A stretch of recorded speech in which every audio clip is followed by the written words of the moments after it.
नमस्कार, यावा आयुर्वेदा के YouTube चैनल में आपका स्वागत है। और आज इस वीडियो में हम बात करेंगे बच्चों के अस्थमा के बारे में कि आप अपने बच्चों में कैसे पहचान सकते हैं कि उनको अस्थमा है या नहीं। आजकल बच्चों में अस्थमा की प्रॉब्लम बहुत ज्यादा बढ़ती जा रही है। मतलब बच्चों में अस्थमा हो जाता है और हमें उसका पता भी नहीं लग पाता।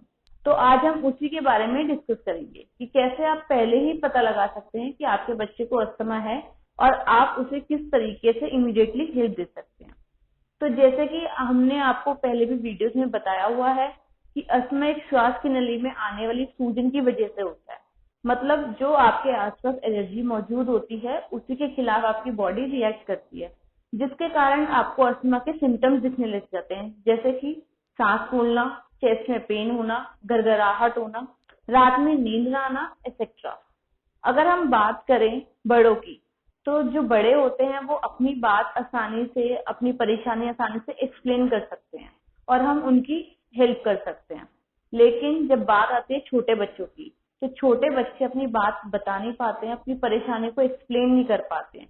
तो इसी वजह से उनकी परेशानी बहुत लेट में पता चलती है, या अगर आपने थोड़ा सा भी उनकी बीमारी को नजरअंदाज कर दिया है तो वो बहुत ज्यादा बढ़ जाती है। तो आज हम वही डिस्कस करते हैं कि बच्चों में अस्थमा कैसे पता लग सकता है, या आप किस तरीके से जान सकते हैं कि आपके बच्चे को हेल्प की रिक्वायरमेंट है या नहीं। तो छोटे बच्चे, स्पेशली 5 साल के छोटे बच्चे, अगर हम उनकी बात करें तो उनकी इम्यूनिटी बहुत कम होती है इन कंपैरिजन टू बड़े लोग।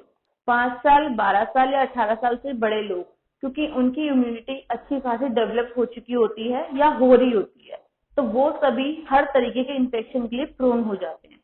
और दूसरी चीज, अगर आपका बच्चा बार बार वायरल इन्फेक्शन के कांटेक्ट में आ रहा है या उसको बार बार वायरल इन्फेक्शन हो रहा है, तो वो बहुत ज्यादा प्रोन हो जाता है। लंग्स में बार बार सूजन हो रही है और बलगम जम रहा है, जिसके काफी हद तक चांसेस हो जाते हैं कि आपके बच्चे को अस्थमा है। तो बहुत ज्यादा परेशानी है वो हमें कब आती है, जब हम कोल्ड और कफ को कंपैरिजन करते हैं अस्थमा से।